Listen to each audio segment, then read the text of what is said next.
first team all honors for Kendall, along with the others who got it today. Is there anything new to say about what she's done and accomplished? Because that seems icing on the cake. Yeah, no, I'm just so happy for her because she deserves it. And as we know with now how deep this league is, how many teams that we have, all the great players, it's really hard to be on that first team. It's really hard to get any recognition in this league now.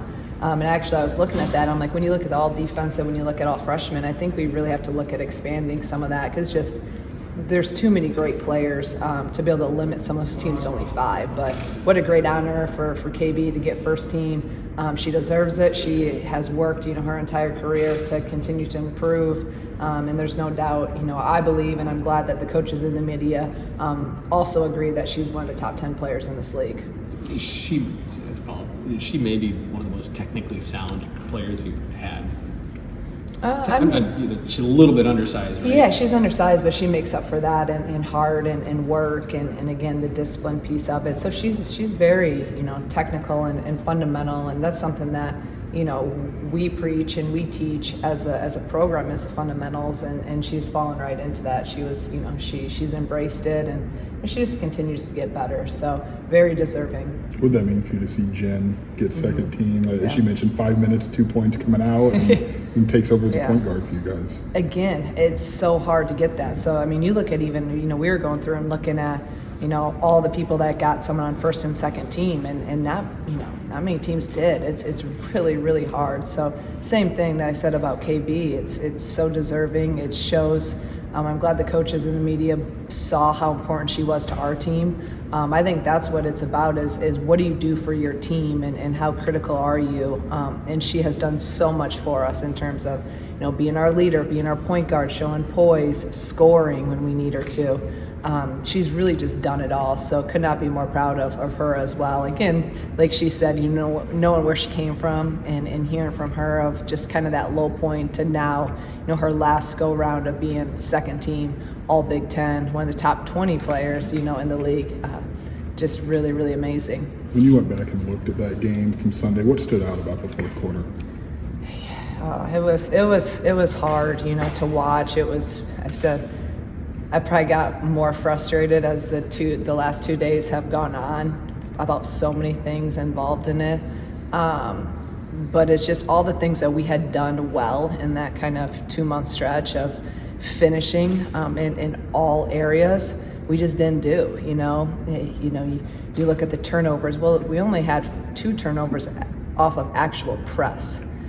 Some of the other stuff, ill-advised shots, missed layups, not running plays right, not doing what we wanted to do and get what we wanted to get, blown assignments defensively, them just pushing it down our throat, getting easy transition. I mean, it just really snowballed very quickly. We still, with 2 minutes, we're down 2, and we took a shot that wasn't the shot we wanted. And so again, all the things that, we had done so well and I was praising us about for those of pulling all those tight games out, we just didn't do that and still had a chance to win.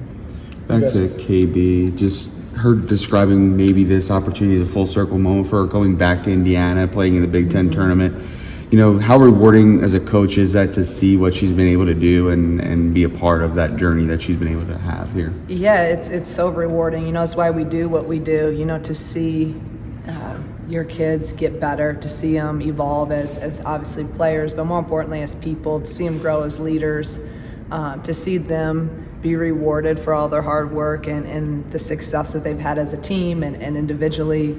Even I didn't even think about that with her going back. You see, that's what you get paid the big bucks for, to think of all those storylines.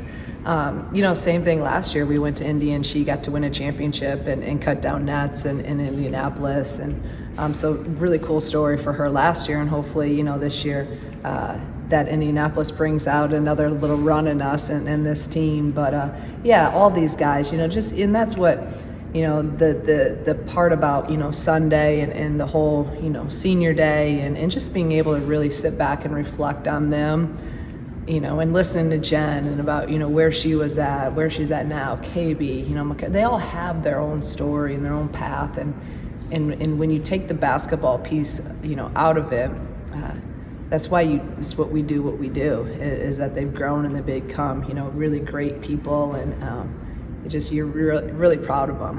What's the challenge? I'm sorry. No, I was just gonna say that's why I was at a good place with the game after the game, because I was like, and the more I rewatch it, the more I get mad about the basketball piece. Sunday I was just worried about our seniors, and then you look at it and you're like, man, we let that one go. Sorry, I didn't mean to cut you No, off. you're good. What's the challenge of you guys play a 6-7 player rotation in a tournament style where you can play a lot of games and not a lot of days?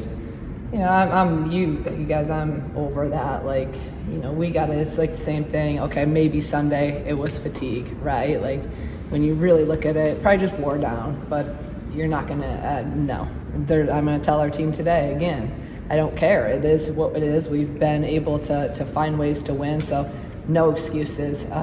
If we got to play, Thursday, Friday, Saturday, Sunday, then you're in the Big Ten tournament. If you can't muster up enough energy and passion and tough it through, then we shouldn't be there. So you're not going to hear that from me. I don't care what we have. So many people can make excuses. It's not coming from us. Do you buy the idea of you were at the desk with KB when she said this is different, like when we next lose we're done, it seems like a veteran group would kind of get that a little bit more and how to play a little bit looser, even though those are the stakes. Yeah, I hope that they can do that, because sometimes it's kind of that fine line. I think that it's propelled us a lot this year, and they've been mature enough to handle that. But I also think sometimes, like the other day, like a senior day, I don't know if the emotion piece got to us at all. But then, we're playing some freshmen that they don't know what they don't know. So sometimes it's like, is it good? Is it bad? You never know until that moment. But there is an added sense of urgency when it could be, you have the Big Ten tournament and then you have in-state tournament. So it could be done really, really quickly. So hopefully we'll utilize it as a positive and a benefit. So we don't want it to be done. So we just doing whatever it takes so we don't lose. Not to suggest other games maybe haven't given confidence, but for Barry to go to LA and really look in place against 2 top 5 teams, what did that do for her now going into the tournament? Yeah, hopefully it gave her, the confidence that she can play against, obviously, 2 of the best teams with some of the best players in the country, and she can score at that level, and she can defend. Now it's just about, again, the consistency of all that, and that's her, it's our entire team. We know we can play with some of them, but you got to be able to finish. And the same thing the other night where we just didn't finish, and you have 5 minutes left and you have a 5-point lead. You got to finish and you got to make plays. And I've been preaching that all along. In March, it's about the team that's the most consistent, the most disciplined, gives the most effort for the longest amount of time. So hopefully she'll get confidence from him, but we all gotta be able to finish. In the sort of new look Big Ten with only playing most of one schools one time, but obviously Nebraska getting a rematch against them. What's sort of the uniqueness of playing a team a second time, and especially in a tournament setting, or Nebraska or Rutgers, whoever it is? The thing about that I like is both those teams we've played fairly recently. Obviously Nebraska just 2 weeks or a week and a half ago, 3 games ago. Rutgers, it seems like it's been closer to probably what it actually has been. So, and then Nebraska, I think we have a lot of just familiarity with, because we played them 2 times our first 2 years here. So we'll be familiar with both of them, and I like both of them matchup wise. I actually probably like that matchup a little bit better than some of the other possibilities we had. So at this point though, everyone look at Nebraska last year. They went to Minneapolis and made a run and made the championship game. They know how to win the Big Ten tournament if that's who we play. So we gotta be ready to go. We gotta be sharper. We have to be more execute the details at a higher level than we have the last 3 games. Shauna, how did you go about coaching this team this year? What I mean is, how did things not get stale? You've had players that for 3 years have heard the same thing over and over and over again, and they kind of know it even before you probably were going to say it.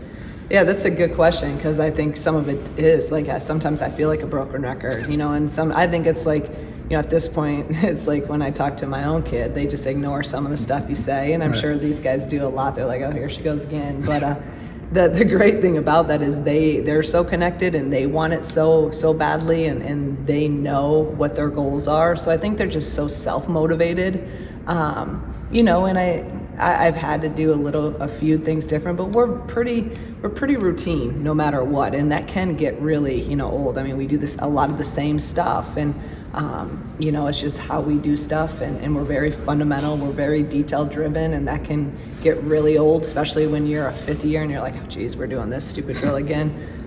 So I credit our players because they bought in, they understand that the process matters and the details matter, and that what we do always has a purpose. I'm not just doing it to make, their life hell for 5 minutes in a drill. Like, we're doing it with purpose, and I think they've really bought into that. Was there anything with Jazz you had to monitor after she good to go? Yeah, as far as I know, she's good to go. She's probably a little sore, but I haven't gotten any other things, and she wasn't on any limits the other day. After this weekend, sizable gap before the postseason starts. Now that you've been through this a few times, is there a way you want to maximize that time? Yeah, I think this year is probably a little bit different. So it's going to really depend on, how long we play in the Big Ten tournament, as to how many days I give them off and what that schedule looks like. Last year our whole thing was leading the WBIT and that week off. We just competed. I mean, we scrimmaged and we just really got after it. And it really rejuvenated us and got our competitive spirit and it was one of the most fun weeks of practice I've ever had, and just the life that we had, especially coming from a really pretty down moment in Minneapolis when we lost, to that whole week. I don't think I can do that this year when we don't have hardly any healthy bodies, so we probably won't be doing that. It'll really just be focused on us, get a lot of shots, keep our conditioning, but even though I'd love to build to compete and scrimmage, probably not going to be the smartest thing if I did that.